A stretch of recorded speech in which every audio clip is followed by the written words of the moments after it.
ബിസ്മില്ലാഹിർ റഹ്മാനിർ റഹീം. ആകാശത്തിൽ നിന്നുകൊണ്ട് ഭൂമിയിലേക്ക് നോക്കുമ്പോൾ ഭൂമിയിൽ നക്ഷത്രങ്ങളെ കാണുന്ന പോലെ കാണാൻ പറ്റുന്ന ചില അനുഭവങ്ങളുണ്ട്. നമ്മുടെ അനുഭവമല്ല. ഭൂമിയിൽ നിന്ന് ആകാശത്തേക്ക് മനുഷ്യർ നോക്കുമ്പോൾ ആകാശത്തിൽ നക്ഷത്രങ്ങളെ കാണുന്ന പോലെ തന്നെ ആകാശത്തിലെ മലക്കുകൾ ഭൂമിയിലേക്ക് നോക്കുമ്പോൾ ഭൂമിയിൽ നക്ഷത്രങ്ങളെ പോലെ പ്രകാശിക്കുന്ന ചില അനുഭവങ്ങൾ മലക്കുകൾക്ക് ഉണ്ട് എന്ന് ഔകമാ ഖാല റസൂലുള്ളാഹി സ്വല്ലല്ലാഹു അലൈഹി വസല്ലം. 3 തരം വീടുകളാണ് ആകാശത്തിൽ നിന്നും ഭൂമിയിലേക്ക് മലക്കുകൾ നോക്കുമ്പോൾ ഇതുപോലെ പ്രകാശിച്ചു നിന്ന് നക്ഷത്രങ്ങൾക്ക് സമാനമായ അനുഭവം മലക്കുകൾക്ക് ഉണ്ടാവുന്നത്. അതിന് കാരണം 3 വീടുകളാണെന്ന് മുഹമ്മദ് റസൂൽ സ്വല്ലല്ലാഹു അലൈഹി വസല്ലം. ഭൂമിയിലെ നക്ഷത്ര തുല്യമായ ആ പ്രകാശമുള്ള 3 വീടുകൾ ഏതാണ്? അള്ളാഹു അതിലൊരു വീട് നമ്മുടേതാക്കട്ടെ. അള്ളാഹു തൗഫീഖ് നൽകട്ടെ. അത് വലിയൊരു അംഗീകാരമാണ്. അള്ളാഹുവിന്റെ അടുക്കൽ നമുക്ക് എന്തെങ്കിലും നേട്ടങ്ങൾ ഉണ്ടാകും എന്നതിന്റെ ഒരു സൂചനയാണ്.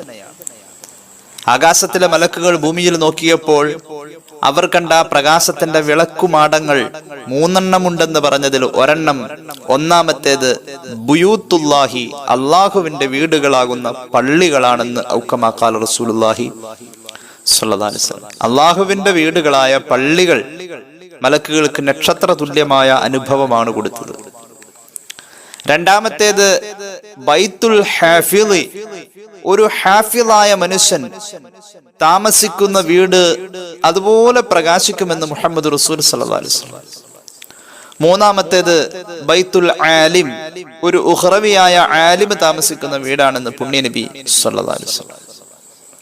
ഇങ്ങനെ ചില ഹദീസുകളുടെ റിവായത്തുകളിലും മറ്റും നമ്മുടെ ശ്രദ്ധയിൽപ്പെട്ട കാര്യം ആദ്യമായി പങ്കുവെക്കുകയാണ്.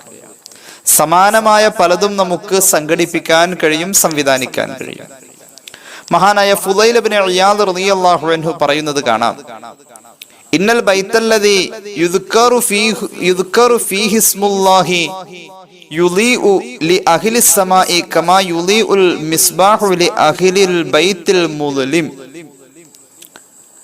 ആകാശത്തിലുള്ള മലക്കുകൾക്ക് ഇതുപോലെ പ്രകാശം കിട്ടും. ആകാശത്തിൽ നിന്നും താഴേക്ക് നോക്കിയാൽ പ്രകാശത്തിന്റെ വിളക്കുമാടം പോലെ ഭൂമിയിലെ ചില വീടുകൾ അനുഭവപ്പെടും. ആ വീട്ടിൽ ദിക്ർ ചൊല്ലിയാ മതി എന്ന് മഹാനായ ഫുളൈൽ ഇബ്നു ഇയാദ് റളിയല്ലാഹു അൻഹു. മഹാന്മാരായ മലക്കുകൾക്ക് ഭൂമിയിലെ ആ വീട് പ്രകാശം പോലെ അനുഭവപ്പെടുന്നത് ഇരുട്ടിൽ നമ്മൾ വിളക്ക് കത്തിച്ചു വെച്ചാൽ നമുക്ക് ഏതുപോലെയാണോ വിളക്കിന്റെ സമീപം പ്രകാശം കിട്ടുന്നത് അതുപോലെ ആയിരിക്കാം. അത്രത്തോളം നമ്മുടെ വീടുകളെ പ്രകാശപൂരിതമാക്കാൻ നമുക്ക് കഴിയും. ഈ പ്രകാശം അള്ളാഹുവിന്റെ റഹ്മത്താണ്. ഈ പ്രകാശം അള്ളാഹു തരുന്ന ബർക്കത്താണ്. ഈ പ്രകാശം നമ്മുടെ കുടുംബം മലക്കുകൾ കയറി ഇറങ്ങാൻ യോഗ്യമായിട്ടുള്ള അർഹതയിലെത്തിയിട്ടുള്ള നല്ല വീടാണ് എന്നതാണ് അതിന്റെ സൂചന. വഇന്നൽ ബൈത്തല്ലദി ലാ യുദ്കറു ഫീഹി ഇസ്മുല്ലാഹി തആല യുളിമു അലാ അഹ്ൽ. ഒരു വീട്, ആ വീട്ടിൽ ദിക്റുല്ല, സ്വലാത്തുല്ല, ഖുർആനുല്ല, ഒന്നുമില്ല.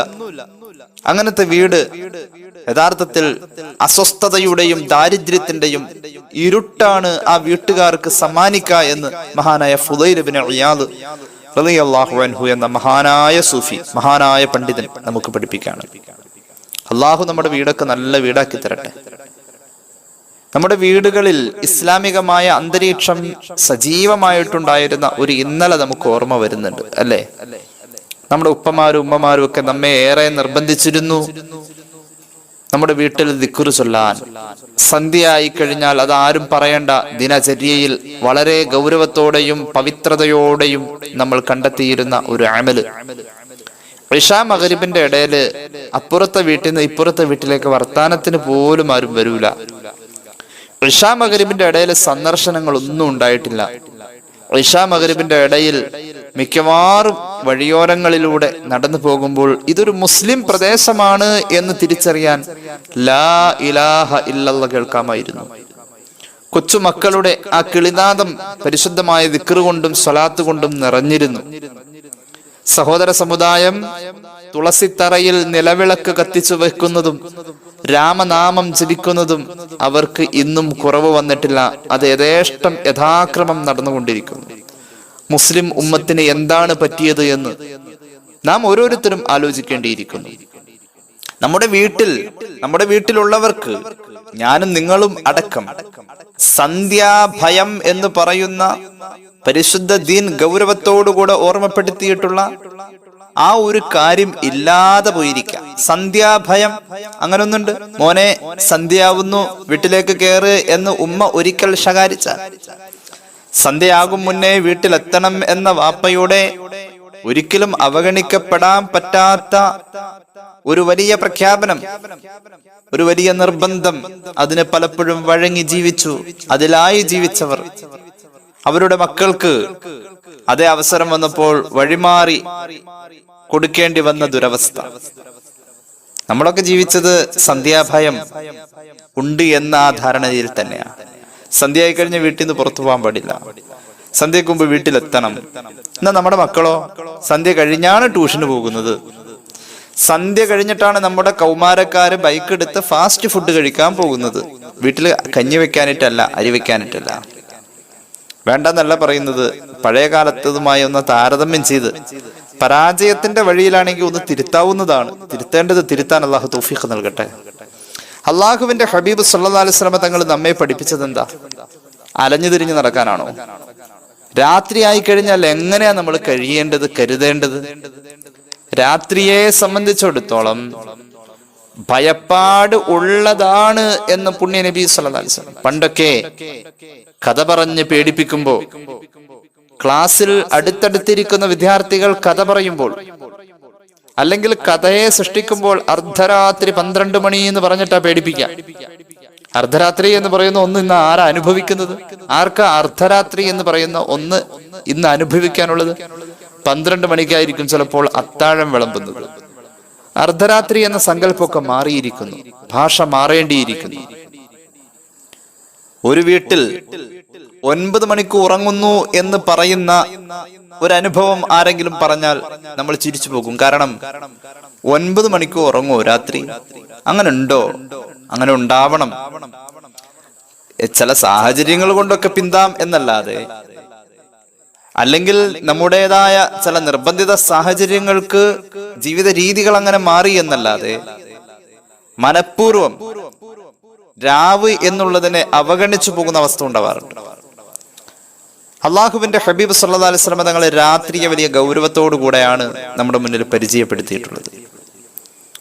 മഹാന്മാരായ പണ്ഡിതന്മാർ നമുക്ക് പഠിപ്പിച്ചു തന്ന ചില പ്രാർത്ഥനകൾ, ഉദാഹരണം ഇശ നിസ്കാരം കഴിഞ്ഞാൽ നമ്മൾ ചെയ്യുന്ന ദുആകളിൽ വരുന്ന ഒരു ദുആയാണല്ലോ, അല്ലാഹുമ്മ ഹഫ്ളനാ ഫീ ദുൽമത്തിൽ ലൈലി കമാ ഹഫ്ളതനാ ഫീ ലൗഇൻ നഹാർ വസ്രിഫ് അന്നാ ബലാഅൽ ലൈലി കമാ അസ്റഫ്ത അന്നാ ബലാഅൻ നഹാർ.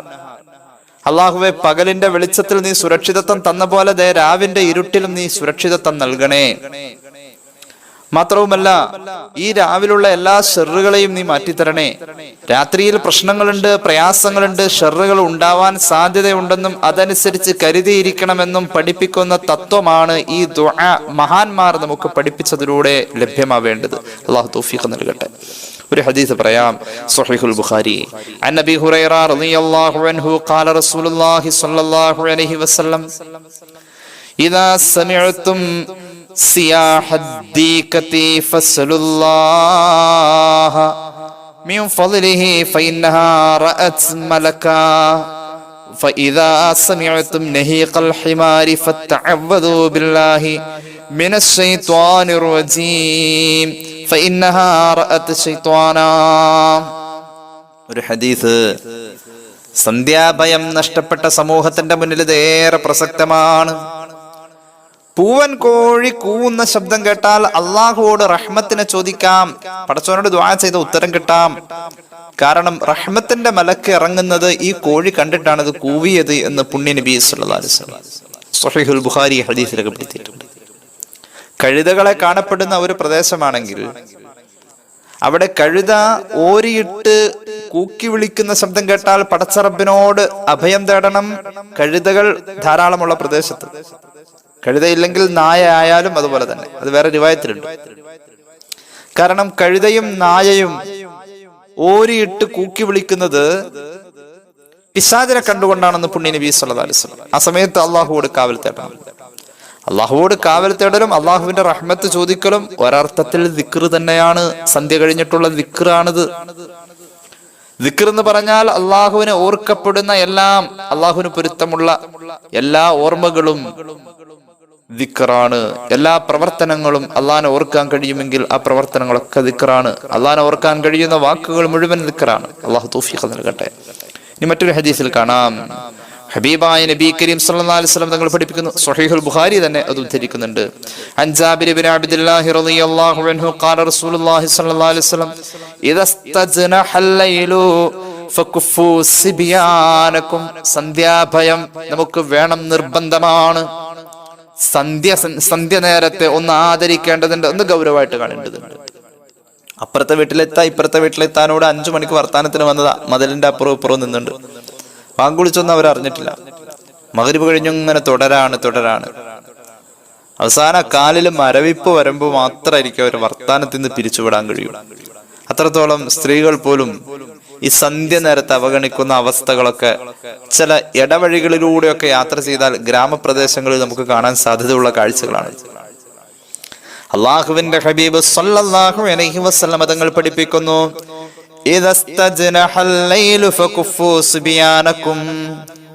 രാവ് ഇരുള് മുറ്റി വരുന്നത് കണ്ടാൽ, സന്ധ്യ നേരമായി കഴിഞ്ഞാൽ നിങ്ങളുടെ വീട്ടിലെ മക്കളെ എല്ലാവരെയും പിടിച്ചിരുത്തണേ. കുട്ടികൾ ഓടി നടക്കാൻ പാടില്ല. പിന്നെ മുറ്റത്തോടുള്ള കളി നിർത്തണം, പറമ്പിലെ കളി നിർത്തണം, വീടിന്റെ അകത്ത് അവരെ ഒതുക്കി നിർത്തണം. എന്താ കാരണം എന്നറിയോ? സന്ധ്യാഭയം ഭയക്കേണ്ടത് തന്നെയാണ്.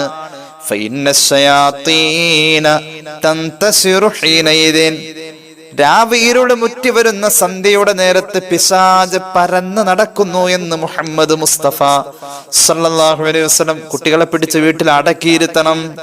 ഫൈദാ ദഹബ സഅഅതു മിനൽ ഇശാ, ഇശായൊക്കെ കഴിഞ്ഞ് കുറച്ചു നേരം കഴിഞ്ഞിട്ട് ഫഖല്ലൂഹും, മക്കളെ പിടിച്ചിരുത്തോരുത്തെന്ന് പറഞ്ഞേക്കാവൂ. ഇത് സന്ധ്യ ആവാൻ നോക്കിയേക്കും പിടിച്ചിരുത്തുന്നതിന് പകരം അഴിച്ചുവിടാൻ. ട്യൂഷൻ സംവിധാനത്തിന്റെ ടൈം മാറ്റാൻ അധ്യാപകരോട് കൂട്ടായിട്ട് പറയണം. എല്ലാവരും കൂടി നിന്നിട്ട് പറയണം. അള്ളാഹു തൗഫീഖ് നൽകട്ടെ. പിന്നെ കാണാം ഹദീസിന്റെ ബാക്കി, സന്ധ്യക്ക് വീട്ടിലിരുന്ന് ദിക്ർ ചൊല്ലിയത് അതുകൊണ്ടൊക്കെ തന്നെയാ, ഈ സന്ധ്യാഭയത്തെ പരിഗണിച്ചതുകൊണ്ടാ. സന്ധ്യ കഴിഞ്ഞ ദിക്ർ ചൊല്ലല് മാത്രല്ല വേണ്ടത്, നിന്റെ വീട്ടിലെ വാതിലടയ്ക്കുമ്പോ, ഡോറടയ്ക്കുമ്പോ, അത് മേശയുടെ ഡാഷാണെങ്കിൽ പോലും, കബോർഡിന്റെ അലമാരയുടെ ഡോറാണെങ്കിൽ പോലും, എന്തിനേറെ ഒരു പേനയുടെ ക്യാപ്പാണെങ്കിൽ പോലും, നീ അടയ്ക്കുമ്പോൾ അള്ളാഹുവിന്റെ ഇസ്മായ ബിസ്മില്ലാഹിർ റഹ്മാനിർ റഹീം എന്നത് ചൊല്ലണേ, സുന്നത്താണ്. മുഹമ്മദ് മുസ്തഫ സല്ലല്ലാഹു അലൈഹി വസല്ലം വഅത്ഫി മിസ്ബാഹക വദ്കുർ ഇസ്മല്ലാഹ്. നിന്റെ വീട്ടിലെ ലൈറ്റ് അണയ്ക്കുമ്പോൾ, വിളക്ക് ഊതുമ്പോൾ, വിളക്ക് കടത്തുമ്പോൾ നീ ബിസ്മി ചൊല്ലണേ. അവിടെ ഒക്കെ ദിക്റാണ്. ഒരു ലൈറ്റ് അണയ്ക്കുമ്പോൾ ബിസ്മി ചൊല്ലണം, ലൈറ്റ് ഇടുമ്പോഴും ചൊല്ലണം, അണയ്ക്കുമ്പോഴും ചൊല്ലണം. മാത്രവുമല്ല നിന്റെ വീട്ടിലെ തലഭാഗം കെട്ടിവെക്കേണ്ട ഭരണി പോലെയുള്ള പാത്രങ്ങളുണ്ട് എങ്കിൽ അതിന്റെ തലഭാഗം കെട്ടിവെക്കണേ. പണ്ടൊക്കെ ഉണ്ടായിരുന്നു ഭരണിയുടെ തലഭാഗം തുണി കൊണ്ട് കെട്ടിവെക്കും. എന്റെയൊക്കെ പഴയ തറവാട്ടിലാ ഇത് ഓർമ്മ വരുന്നത്. വാളംപുളി ഇട്ട് വെക്കുന്നത് ആ പാത്രത്തിലായിരുന്നു, പുളി ഇട്ട് വെക്കുന്നത്. എന്നിട്ട് അങ്ങനെ തുണി വെച്ചിട്ട് കെട്ടിവെക്കും. അതിങ്ങനെ വല്യമ്മമാര് വന്നിട്ട് ഇടയ്ക്കൊരിക്കൽ തുറക്കും. അന്ന് കുട്ടികളൊക്കെ ഇങ്ങനെ ചുറ്റും കൂടും. അതിൻ്റെ അകത്തിരിക്കുന്ന ആ വാളംപുളിയുടെ ഒരു കഷ്ണം കിട്ടിയാൽ നല്ല രസമുണ്ടല്ലോ, നല്ല ഓർമ്മയുണ്ട്. തലഭാഗം തുണി വെച്ച് ഇങ്ങനെ കെട്ടിമൂടി വെക്കേണ്ട പാത്രമാണെങ്കിൽ അത് കെട്ടിവെക്കണേ. മാത്രവുമല്ല അത് കുരിസ്മല്ലാ, നീ അത് കെട്ടിവെക്കുമ്പോ ബിസ്മി ചൊല്ലണേ, തുറന്നിടാൻ പാടില്ല. നിന്റെ വീട്ടിലെ പാത്രങ്ങളെ മൂടി വെക്കണേ. മൂടിയുള്ള പാത്രമാണെങ്കിൽ അത് മൂടി വെക്കണം. കുരിസ്മല്ലാ. എന്നിട്ടോ അള്ളാഹുവിന്റെ ഇസ്മായ ബിസ്മി ചൊല്ലണം, അതും ദിക്റാണ്. ദിക്റായി തന്നെ ബിസ്മി ചൊല്ലണേ. ഇനി ഒന്നും മൂടി വെക്കാനുള്ള, ബാത്റൂമിലൊക്കെ വക്കറ്റൊക്കെ ഇങ്ങനെ തുറന്നിരിക്കുക, അത് കമഴ്ത്തിയാ വെക്കേണ്ടത്. ഒന്നും കിട്ടാനില്ല, കമഴ്ത്തി വെക്കാനും പറ്റൂലെങ്കിൽ അതിൻ്റെ അകത്ത് നിറയെ വെള്ളം ഇരിക്കുക, വലിയൊരു ചെരുവമാണ്. എന്നാൽ വലോ തഅറുദു അലൈഹി ശൈഅ, ഒരു വടിയെങ്കിലും അതിന് ക്രോസായി മുകളിലൂടെ വെച്ചിട്ട് ബിസ്മി ചൊല്ലണേ എന്ന് പുണ്യ നബി സല്ലല്ലാഹു അലൈഹി വസല്ലം. എല്ലാ പ്രവർത്തനങ്ങളും ഇത് സന്ധ്യയുമായി ബന്ധപ്പെട്ട്, രാവുമായി ബന്ധപ്പെട്ട് നമ്മുടെ കുടുംബങ്ങളിൽ ഉണ്ടാവേണ്ട ദിക്റിന്റെ തന്നെ മറ്റൊരു രൂപമാണിത്. ബിസ്മി ചൊല്ലി അടക്കുക, ഇതൊക്കെ ആ ഒരു അദബിൽപ്പെട്ടതാണ്. ഇനി കാണാൻ മറ്റൊരു ഹദീസ്. അൻ ജാബിർ ബിൻ അബ്ദുല്ലാഹി റളിയല്ലാഹു അൻഹു ഖാല റസൂലുള്ളാഹി സ്വല്ലല്ലാഹു അലൈഹി വസല്ലം, മിഷ്കാത്തിലുണ്ട് ഈ ഹദീസ്. ഇദാ സമിഅത നബാഹൽ കിലാബി വനഹീഖൽ ഹമീരി മിനൽ ലൈലി, രാത്രി പട്ടി നായ ഓരിയിടുന്നതും കഴുത കരയുന്നതും കേട്ട് കഴിഞ്ഞാൽ ഫതഅവ്വദു ബില്ലാഹി മിനശ് ശൈത്വാനിർ റജീം, പിശാചിനെ തൊട്ട് അല്ലാഹുവിനോട് കാവൽ തേടണം. ഫഇന്നഹുന്ന യറൈന മാലാ തറൗന, നിങ്ങൾ കാണാത്ത പലതും അവർ കണ്ടിട്ടാണ് കരഞ്ഞത്. ഇനി കേട്ടോളൂ. വഅഖില്ലുൽ ഖുറൂജ, സന്ധ്യ കഴിഞ്ഞാൽ, വഅഖില്ലുൽ ഖുറൂജ ഇദാ ഹദഅത്തിൽ, സന്ധ്യ കഴിഞ്ഞാൽ ഇതൊക്കെ ചെയ്യണം. ഇനി കേട്ടോളൂ. വഅഖില്ലുൽ ഖുറൂജ ഇദാ ഹദഅത്തിൽ അർജുലു, റോഡുകളിലുള്ള ആൾ സഞ്ചാരം കുറഞ്ഞാൽ പിന്നെ നിങ്ങൾ ഇറങ്ങി നടക്കല്ലേ എന്ന് മുഹമ്മദ് മുസ്തഫ സല്ലല്ലാഹു അലൈഹി വസല്ലം. റോഡുകളിലെ ആൾ സഞ്ചാരം കുറയുന്ന രാവിന്റെ നേരത്ത് നിങ്ങൾ ഇറങ്ങി നടക്കല്ലേ. ഫഇന്നല്ലാഹ അസ്സ വജല്ല യുബിസ്സു മിൻ ഖൽഖിഹി ഫീ ലൈലത്തിഹി മാ യശാ, അല്ലാഹു എല്ലാ രാത്രിയിലും അവന്റെ ചില പ്രത്യേകക്കാരായ സൃഷ്ടികളായ ജിന്നുകളെ, ജനങ്ങള് റോഡുകളിലുള്ള സഞ്ചാരം കുറയുന്ന നേരത്ത് അള്ളാഹു വിതറുന്നുണ്ട്, കുറെ ജിന്നുകളെ വിതറി വിടുന്നുണ്ടെന്ന് മുഹമ്മദ് റസൂൽ സല്ലല്ലാഹു അലൈഹി വസല്ലം. അവരെ ആക്രമിക്കാം, അല്ലെങ്കിൽ അവരെ കണ്ട് പേടിക്കാം, പല നിലക്കുള്ള അസ്വസ്ഥതകളുണ്ട്. ഇത് ധൈര്യമായിട്ട് നമ്മൾ പറയുകയും പ്രചരിപ്പിക്കുകയും ചെയ്യേണ്ട കാര്യ. ഇത് റസൂൽ പഠിപ്പിച്ചതാ. ബുഖാരി മുസ്ലിം ഒക്കെ ഇത് ഉദ്ധരിച്ചിട്ടുണ്ട്. മാത്രവുമല്ല പിന്നെയും കാണാം, വഅജീഫുൽ അബ്വാബ, വാതിൽ എപ്പോഴും അടച്ചിടണം. വാതിൽ അടയ്ക്കുമ്പോൾ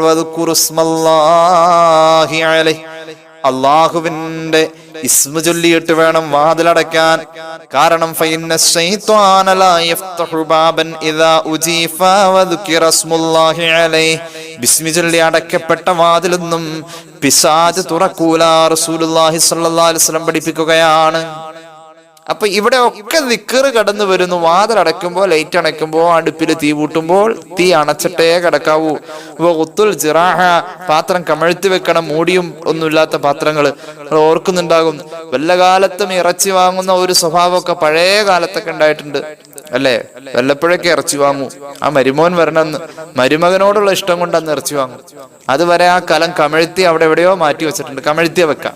അങ്ങനെയുണ്ട്. മൺപാത്രങ്ങളൊക്കെ വല്ലപ്പോഴും കറി വെക്കാൻ വേണ്ടി വാങ്ങുന്ന എടുക്കുന്ന പാത്രങ്ങളൊക്കെ കമഴ്ത്തി വെക്കും. അങ്ങനെ കമഴ്ത്തി വെക്കണം പാത്രങ്ങൾ. മാത്രവുമല്ല ഹബീബായ നബി കരീം സല്ലല്ലാഹു അലൈഹി വസല്ലം തങ്ങൾ ഈ പാത്രങ്ങളൊക്കെ ഉപയോഗിക്കുന്നിടത്ത് ഇത്ര ശക്തമായി ഇടപെടുന്നുവെങ്കിൽ, ദിക്റുകളുടെ സാന്നിധ്യത്തോടുകൂടെ ഇടപെടുന്നുവെങ്കിൽ നമ്മൾ ആ വിഷയത്തെ ഗൗരവത്തോടുകൂടെ എടുക്കണം. രാവുമായി ബന്ധപ്പെട്ട് വരുന്ന ദിക്റുകളുടെ മജ്ലിസ് ഇന്ന് കാണാതെ പോകുന്നിടത്ത് ഈ ഹദീസുകൾ നമ്മൾ പറയുകയും പ്രചരിപ്പിക്കുകയും ചെയ്യണമെന്ന് വളരെ താഴ്മയിൽ ഞാൻ നിങ്ങളോട് അഭ്യർത്ഥിക്കുകയാണ്. കാരണം സന്ധ്യാഭയം എന്നുള്ളത് നമ്മളിൽ വന്നാൽ ആ ദിക്റും സ്വലാത്തൊക്കെ ചൊല്ലാൻ, സന്ധ്യാഭയം എന്ന് പറഞ്ഞാൽ രാത്രി പേടിക്കണം എന്നല്ല അതിനർത്ഥം. എന്തിനാ പേടിക്കേണ്ട കാര്യമൊന്നുമില്ല. പക്ഷെ ആ രാവിനോടുള്ള ഒരു ഗൗരവം കൊടുക്കൽ, അത് നമ്മുടെ അമലുകളുമായി ബന്ധപ്പെടാൻ ഒരു പരിധിവരെ നമുക്ക് സാധ്യമാണ്. അള്ളാഹു നമുക്ക് തൗഫീഖ് നൽകട്ടെ. ഏതായാലും ദിക്റുകൾ നമ്മുടെ ജീവിതത്തിൽ ഒഴിവാകുന്നില്ല, ഒഴിവാക്കേണ്ടതുമല്ല. കാണാമല്ലോ, ഹദീസിലൊക്കെ കാണാം, അള്ളാഹു ഒരു മനുഷ്യന് കൊടുക്കുന്ന ഒരു വലിയ ഭാഗ്യമാണ്. അയാൾ ദിക്ർ ചൊല്ലുന്നവനാണ് എങ്കിൽ അള്ളാഹു ആ മനുഷ്യനെ ആദരിച്ചിട്ടുണ്ട് എന്നാണ് അതിനർത്ഥം. മഹാനായ മൂസ അലൈഹിസ്സലാത്തു വസ്സലാം ഒരിക്കൽ അള്ളാഹുവോട് ചോദിക്കുന്നുണ്ട്, യാ റബ്ബി കൈഫ ലീ അൻ അഅലമ മിൻ മൻ അഹ്ബബ്ത മിമ്മൻ അബ്ഗളത. അല്ലാഹുവേ, എനിക്ക് അറിയാൻ ആഗ്രഹമുണ്ട്, ആരെയാണോ നീ സ്നേഹിക്കുന്നത് അവനെ എനിക്ക് തിരിച്ചറിയണം, ആരോടാണോ നിനക്ക് കോപമുള്ളത് അവനെ എനിക്ക് തിരിച്ചറിയണം. അതിന് വല്ല അടയാളവുമുണ്ടോ റബ്ബേ? അള്ളാഹു എന്നെ സ്നേഹിക്കുന്നുവെങ്കിൽ അത് തിരിച്ചറിയാൻ അടയാളമുണ്ട്. അള്ളാഹു നിങ്ങളെ സ്നേഹിക്കുന്നുവെങ്കിൽ തിരിച്ചറിയാൻ അടയാളമുണ്ട്. അള്ളാഹുവിന് നമ്മോട് കോപമാണെങ്കിലും തിരിച്ചറിയാൻ അടയാളമുണ്ട്. അടയാളം ഒന്ന് പറഞ്ഞു തരുമോ അല്ലാ? സയ്യിദുനാ മൂസ അലൈഹിസ്സലാം അല്ലാഹു പറഞ്ഞു, യാ മൂസ ഇന്നി ഇദാ അഹ്ബബ്തു അബ്ദാ ജഅൽതു ഫീഹി അലാമത്തൈനി. ഞാൻ ഒരാളെ ഇഷ്ടപ്പെടുന്നുവെങ്കിൽ മൂസാ നബിയെ, അയാളെ തിരിച്ചറിയാൻ 2 അടയാളമുണ്ട്. അള്ളാഹുവോട് മൂസാ നബി ചോദിച്ചു, അല്ലാഹുവേ വമാഹുമാ, 2 അടയാളം ഉണ്ടെങ്കിൽ ഒന്ന് പറയണേ, കേൾക്കട്ടെ. നീ ഇഷ്ടപ്പെട്ട ആളെ തിരിച്ചറിയാൻ 2 അടയാളമോ ഒന്ന് പറഞ്ഞാലും റബ്ബേ ഞാനൊന്ന് കേൾക്കട്ടെ. അള്ളാഹു പറഞ്ഞു, ഒന്നാമത്തെ അടയാളം അൽഹമഹു ദിക്രി ലികൈ അദ്കുറഹു ഫീ മലകൂതിസ് സമാവാതി വൽ അർദ്. ഒന്നാമത്തെ അടയാളം അവൻ ദിക്ർ ചൊല്ലുന്നുണ്ടോ എന്നുള്ളതാണ്. ദിക്ർ ചൊല്ലുന്നുണ്ടോ? എന്താ ദിക്ർ ചൊല്ലുക എന്നത്? അള്ളാഹു ഇഷ്ടപ്പെട്ട ആളാണെന്നതിന്റെ അടയാളമാവാൻ കാരണം ഒരാൾക്ക് ദിക്ർ ചൊല്ലാൻ അള്ളാഹു തോന്നിക്കുക എന്നത് അള്ളാഹുവിന് ആ മനുഷ്യനോട് സ്നേഹമുള്ളത് കൊണ്ടാണ്. അപ്പോഴുണ്ടല്ലോ അവൻ ദിക്ർ ചൊല്ലും. ദിക്ർ ചൊല്ലുമ്പോൾ അവന് എന്നോട് അടുപ്പമുണ്ടാവാനും അവൻ എന്റെ അനുഗ്രഹങ്ങൾ ഉണ്ടാവാനും അത് കാരണമാണല്ലോ മൂസ നബിയെ. എന്റെ അനുഗ്രഹങ്ങളും എന്റെ സാമീപ്യവും അവന് കിട്ടണം എന്നത് ഞാൻ അവനോടുള്ള ഇഷ്ടം കൊണ്ട് അതിനായി അവൻ അവസരം കൊടുക്കാണ്. രണ്ടാമത്തേത്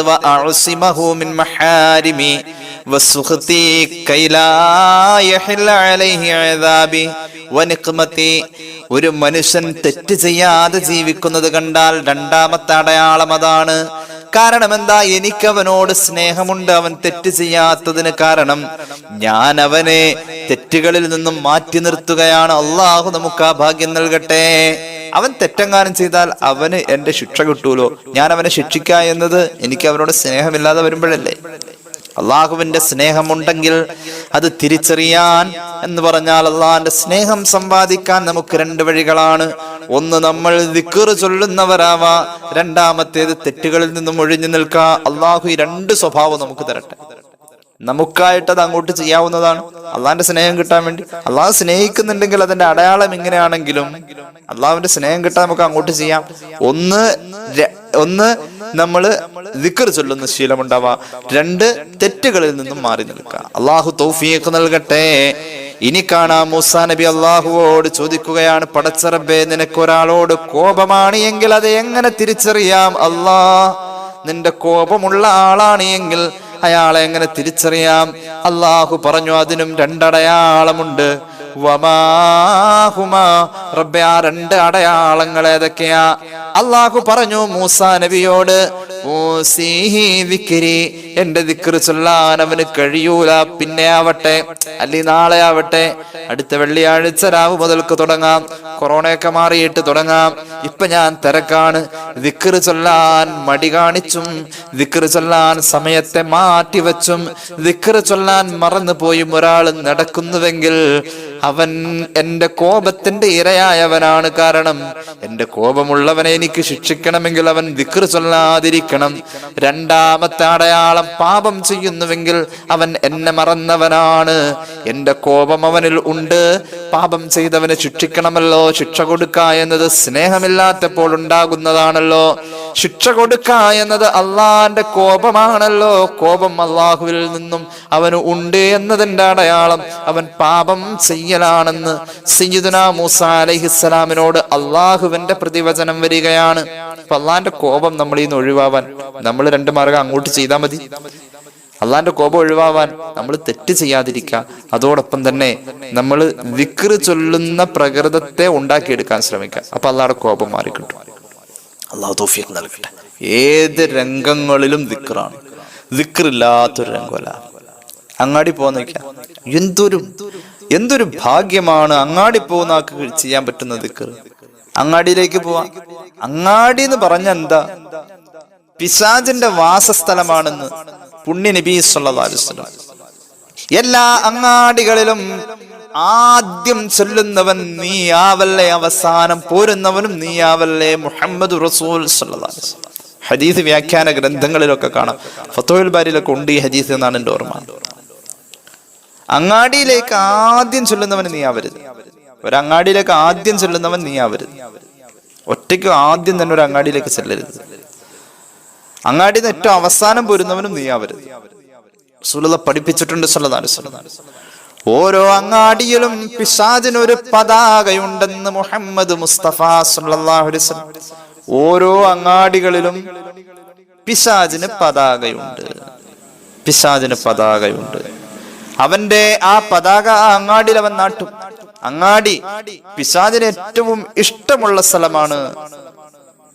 പള്ളിയാണ് പിശാചിന് ഏറ്റവും വെറുപ്പുള്ള സ്ഥലം. മുഹമ്മദ് റസൂൽ സല്ലല്ലാഹു അലൈഹി വസല്ലം പിശാചിന് ഏറ്റവും ഇഷ്ടമുള്ള സ്ഥലം. പിശാചിന്റെ കൂടാണ് ഒരർത്ഥത്തിൽ അങ്ങാടി എന്ന് പറഞ്ഞാൽ അങ്ങാടിയൊക്കെ മോശമാണെന്നുള്ള രീതിയിലേക്ക് താല്പര്യപ്പെടരുത്. അങ്ങാടികളിൽ നല്ലത് നടക്കാറുണ്ട്, എന്നാലും അങ്ങാടികളിൽ ചീത്തയായ കാര്യങ്ങൾ നടക്കാൻ സാധ്യത കൂടുതലുണ്ട്. കാരണം ഒരു കച്ചവടക്കാരനെ വഴി തെറ്റിക്കാൻ വേണ്ടിയിട്ട് ഇബ്ലീസ് പണിയെടുക്കണമെങ്കിൽ കച്ചവടക്കാരന്റെ വീട്ടിലല്ല പോണ്ടത്, കച്ചവടം ചെയ്യുന്ന അങ്ങാടി ചെല്ലണം. ഇവൻ നല്ല സ്വാലിഹായ ഒരു കച്ചവടക്കാരനായി ഇന്ന താജിറ സ്വാലിഹ സദൂഖ ഔ കമാ ഖാൽ മഅ ശുഹദാഇ എന്ന് പുണ്യ നബി സല്ലല്ലാഹു അലൈഹി വസല്ലം. ഒരു സ്വാലിഹായ നല്ലവനായ ഒരു മുസ്ലിമായ ഒരു മൂമിനായ ഒരു കച്ചവടക്കാരൻ നാളെ ഷഹീദന്മാരുടെ കൂടെ ആ സ്വർഗത്തിലേക്ക് വരാ, അമ്പിയാക്കളുടെ കൂടെ അവനെ കാണപ്പെടാ എന്ന് പുണ്യ നബി സല്ലല്ലാഹു അലൈഹി വസല്ലം. അങ്ങനെ ഒരു കച്ചവടക്കാരൻ ഉണ്ടാവാ എന്നതിന് ഇബ്ലീസ് തടസ്സം നിൽക്കും. അപ്പൊ ഇബ്ലീസ് കച്ചവടം ചെയ്യണോടുത്ത് വരണമെങ്കിൽ അങ്ങാടിയിൽ വരണം. വിൽപ്പനയിൽ കള്ളത്തരങ്ങൾ കാണിക്ക, മോഹന വാഗ്ദാനങ്ങൾ കൊടുത്ത് പ്രൊഡക്റ്റിൽ കള്ളപ്രചരണം നടത്തി ആ പ്രൊഡക്റ്റ് വിൽപ്പിക്ക, അവിടൊക്കെ ഇബ്ലീസ് ഇടപെടണം. അല്ലെങ്കിലും അങ്ങാടികളിൽ എങ്ങോട്ട് തിരിഞ്ഞാലും ഹറാമിയത്താണ് വരാൻ സാധ്യത. ഇനി ഒരു കടയിലേക്ക് തന്നെ കയറാം, അവിടെ സെയിൽസിന് നിൽക്കുന്നത് പെണ്ണുങ്ങളായിരിക്കും. ഒരു തുണിക്കടയിലേക്ക് എന്ന് കഴിഞ്ഞാൽ അതും ആണുങ്ങൾക്ക് സ്വതന്ത്രമായി, ആണുങ്ങളാണല്ലോ അങ്ങാടിയിലേക്കൊക്കെ പോകേണ്ടത്, ആ അവസ്ഥകളിൽ നിന്ന് മാറേണ്ടി വരുമോ എന്ന രീതിയിലേക്ക് ഹറാമിയത്ത് കൊണ്ട് നിറഞ്ഞു നിൽക്കുന്ന ഒരു അവസ്ഥയാണ് അങ്ങാടിയിലുള്ളത്. അപ്പൊ അത്രയും ഹറാമിയത്തിന്റെ സാധ്യതയുള്ളടത്ത് ദിക്റുകൾ കൊണ്ട് പിശാചിനെ പ്രതിരോധിക്കാൻ നമുക്ക് കഴിയണം. ദിക്ർ പിശാചിനെ പ്രതിരോധിക്കാൻ ഉള്ളതാണെന്ന് എപ്പോഴെപ്പോഴും പറയണ്ടല്ലോ, നമ്മളത് പഠിച്ചതാണല്ലോ. പിശാചിനെ പ്രതിരോധിക്കാൻ ദിക്ർ കൊണ്ട് കഴിയണം. ഇമാം തുർമുദി അവിടുത്തെ ജാമിഉൽ ഉദ്ധരിക്കുന്നുണ്ടൊരു ഹദീസ്, മഹാനായ ഇമാം ഇബ്നു മാജയും ഉദ്ധരിക്കുന്നുണ്ടൊരു ഹദീസ്. ഉമർ ഇബ്നുൽ ഖത്താബ് റളിയല്ലാഹു അൻഹുവിൽ നിന്നും നിവേദനം, അങ്ങാടിയിലേക്ക് പോകുന്നവര് ഇനി പറയാൻ പോകുന്ന ഒരു ദിക്ർ പഠിച്ചു വെക്കണം, അത് ചൊല്ലണം. അങ്ങാടിയിൽ പോകുമ്പോ ഈ ദിക്ർ ചൊല്ലല് പതിവാക്കണം. ആരാ അങ്ങാടിക്ക് പോവാത്തത്? എല്ലാരും പോണം. ഏത് കാര്യത്തിനും അങ്ങാടി പോണം. അക്ഷയ പോണോ, അല്ലെങ്കിൽ റേഷൻ കടയിൽ പോണോ, അല്ലെങ്കിൽ പഞ്ചായത്ത് ഓഫീസിൽ പോണോ, എല്ലാത്തിനും അങ്ങാടിയുമായി ബന്ധപ്പെടാതെ പറ്റൂല. അങ്ങാടിയിൽ പോകുന്നവരൊക്കെ ഈ ദിക്ർ പഠിച്ചു വെക്കണം. ഈ ദിക്ർ അങ്ങാടിയിൽ പോകുന്ന ആള് ചൊല്ലിക്കഴിഞ്ഞാൽ കിട്ടുന്ന പ്രതിഫലം പറഞ്ഞറിയിക്കാൻ കഴിയാത്തതാ. 1,00,000 നന്മ ചെയ്ത കൂലിയാണ് മുഹമ്മദ് റസൂൽ സല്ലല്ലാഹു അലൈഹി വസല്ലം ഈ ദിക്ർ ചൊല്ലുന്ന ആൾക്ക് വെച്ചിട്ടുള്ളത്. കാരണം ഈ ദിക്ർ ചൊല്ലാൻ ഇബ്ലീസ് സമ്മതിക്കൂല, മറവി തരും. മാത്രവുമല്ല നമ്മുടെ പാപങ്ങൾ എത്രയാ പൊറുക്ക. ഈ ദിക്ർ അങ്ങാടിയിൽ പോകുമ്പോൾ പതിവായി ചൊല്ലുന്ന ആളാണ് എങ്കിൽ അങ്ങാടിയിലേക്ക് പോവാണ്, ആ ഹമ്പ് കഴിഞ്ഞാൽ, ആ വളവ് കഴിഞ്ഞാൽ അങ്ങാടി എത്തി, ദിക്ർ ചൊല്ലിക്കൊള്ളണം. ദിക്ർ ചൊല്ലിക്കോളണം, ഈ ദിക്ർ ചൊല്ലിക്കോളണം. സ്വർഗത്തിന്റെ കൊട്ടാരമുണ്ടെന്ന് മുഹമ്മദ് മുസ്തഫ സല്ലല്ലാഹു അലൈഹി വസല്ലം പഠിപ്പിക്കുന്നുണ്ട്. ഹദീസ് തുർമുദി ഇബ്നു മാജ ഒക്കെ ഉദ്ധരിച്ചിട്ടുണ്ട്. സയ്യിദന ഉമർ ഇബ്നുൽ ഖത്താബ് റളിയല്ലാഹു അൻഹുവിൽ നിന്നും നിവേദനം. കണ്ടോ, ഞാൻ ഇത് കൂടി പറഞ്ഞിട്ട് ഈ വിഷയം അവസാനിപ്പിക്കാണ്. മഹാനായ ഉമർ ഇബ്നുൽ ഖത്താബ് റളിയല്ലാഹു അൻഹു പറയുന്നു, സമിഅ്തു റസൂലല്ലാഹി സ്വല്ലല്ലാഹു അലൈഹി വസല്ലമ യഖൂലു, ഹബീബ് പറഞ്ഞതായി, മൻ ദഖല സൂഖ, ആരെങ്കിലും അങ്ങാടിയിലേക്ക് ചൊല്ലുന്നുവെങ്കിൽ അവൻ പറയേണ്ടത് ലാ ഇലാഹ ഇല്ലല്ലാഹു വഹ്ദഹു ലാ ശരീക ലഹു ലഹുൽ മുൽക്കു വലഹുൽ ഹംദു യുഹ്യി വയുമീതു വഹുവ ഹയ്യുൽ ലാ യമൂതു ബിയദിഹിൽ ഖൈർ വഹുവ അലാ കുല്ലി ഷൈഇൻ ഖദീർ. ഈ ദിക്ർ ലാ ഇലാഹ ഇല്ലല്ലാഹു വഹ്ദഹു ലാ ശരീക ലഹു ലഹുൽ മുൽക്കു വലഹുൽ ഹംദു യുഹ്യി വയുമീതു വഹുവ അലാ കുല്ലി ഷൈഇൻ ഖദീർ എന്നാണ് നമ്മൾ ചൊല്ലാറുള്ളത് അല്ലേ. അതിന്റെ ഇടയിൽ വഹുവ ഹയ്യുൽ ലാ യമൂതു ബിയദിഹിൽ ഖൈർ എന്നത് കൂടി ചേർക്കണം. അങ്ങനെ വരുമ്പോ ഈ ദിക്ർ എളുപ്പത്തിൽ കാണാതെ പഠിക്കാൻ പറ്റും. ഇനി ഒരാൾക്ക് ഇത് മൊത്തം കൂടി കിട്ടുന്നില്ലെങ്കിൽ തന്നെയും ഇതിന്റെ പ്രധാന ഭാഗങ്ങളിൽ പെട്ടതാണ് ലാ ഇലാഹ ഇല്ലല്ലാഹു വഹ്ദഹു ലാ ശരീക ലഹു ലഹുൽ മുൽക്കു വലഹുൽ ഹംദു യുഹ്യി വയുമീതു വഹുവ അലാ കുല്ലി ഷൈഇൻ ഖദീർ ചൊല്ലിയാലും മതി. അങ്ങനെയും ചില റിവായത്ത് വന്നിട്ടുണ്ട്. ആ ദിക്ർ ചൊല്ലുക, ലാ ഇലാഹ ഇല്ലല്ലാഹു വഹ്ദഹു ലാ ശരീക ലഹു ലഹുൽ മുൽക്കു വലഹുൽ ഹംദു യുഹ്യി വയുമീതു വഹുവ ഹയ്യുൽ ലാ യമൂതു ബിയദിഹിൽ ഖൈർ എന്ന് ചേർത്ത് അങ്ങനെ വഹുവ അലാ കുല്ലി ഷൈഇൻ ഖദീർ വരെ. ഇനി പറ്റുന്നില്ല എങ്കിൽ ഇടയിൽ വന്നിട്ടുള്ള വഹുവ ഹയ്യുൽ ലാ യമൂതു ബിയദിഹിൽ ഖൈർ എന്നത് ഒഴിവാക്കാവുന്നതാണ്. ഇങ്ങനെ ആരെങ്കിലും ചൊല്ലിയാൽ, ഈ ദിക്ർ ചൊല്ലിയാൽ, അള്ളാഹുവിന്റെ തൗഹീദുമായി ബന്ധപ്പെട്ടിട്ടുള്ള അർത്ഥം തന്നെയാണ് അതിലുള്ളത്. കതബല്ലാഹു ലഹു അൽഫ അൽഫി ഹസനത്തിൻ, ഒരാൾക്ക് അള്ളാഹു ഇത് ചൊല്ലിയാൽ അങ്ങാടിയിൽ പോകുമ്പോൾ ഈ ദിക്ർ ചൊല്ലുന്ന പതിവുണ്ട് എങ്കിൽ 1,00,000 നന്മ അള്ളാഹു രേഖപ്പെടുത്തി. മാത്രവുമല്ല 1,00,000 പാപം അള്ളാഹു മാച്ചു കളഞ്ഞു. അള്ളാഹു 1,00,000 പദവി കൊടുത്തു. അള്ളാഹു തൗഫീഖ് നൽകട്ടെ. ഇങ്ങനെയാണ് ദിക്ർ. ഇനി കാണാം, ഇമാം തുർമുദിയുടെ ഒരു റിവായത്തിലുണ്ട്, അവന് സ്വർഗത്തിൽ ഒരു വീട് നിർമ്മിക്കപ്പെട്ടു. ഈ ഹദീസ് വലിയ ചിന്ത സ്വഹാബികളിൽ ഉണ്ടാക്കിയ ഹദീസാണ്.